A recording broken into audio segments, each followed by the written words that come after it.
Một ngày nào đó em sẽ nhận ra những lời anh nói. Mong là vào lúc đó em đang nằm trên giường bệnh trăn trối. Ở 20 tuổi anh mong em không thể ăn dù bụng rất đói. Mong em chết vì bị bệnh tim quả báo em khiến tim anh nhức nhối. Man, I hope you happy with the things that I didn't know. Don't let the karma hit you when you heading out the door. I got 100 problems and they all including you. But I love you, I don't even know what to do. Man, fuck your bullshit and you're sorry.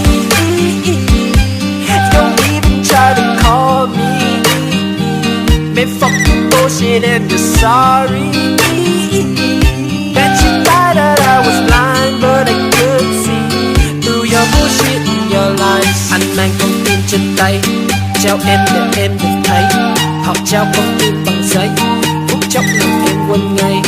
Có lẽ là nên như vậy, và anh chúc em hạnh phúc. Đừng xa đưa anh lên mây, em đưa anh xuống địa ngục.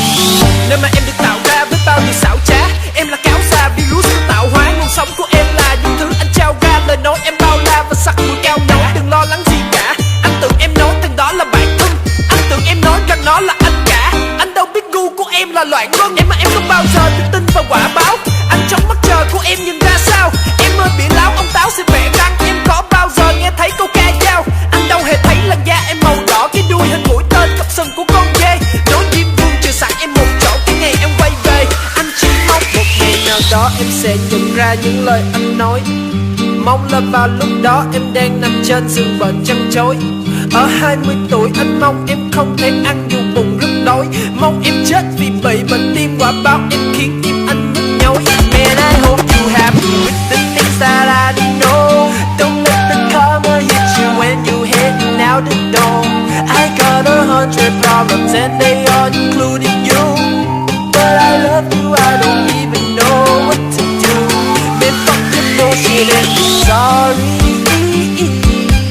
Don't even try to call me. Man, fuck your bullshit and you're sorry.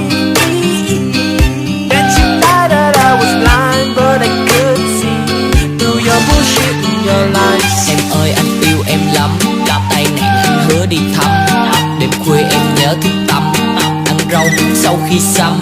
Anh biết em ho, đi bay và sớm anh lo.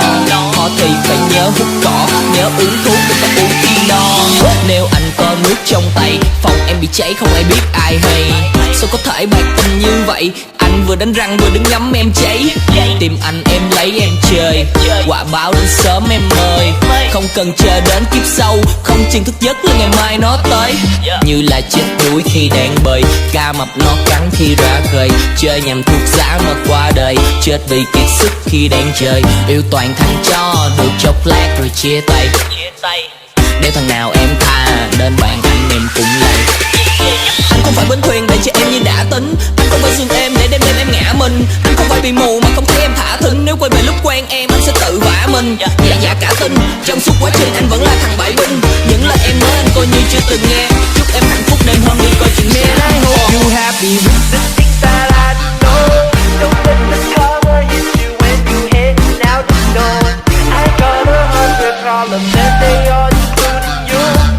But I love you, I don't even know what to do. Man, fuck your bullshit and you're sorry.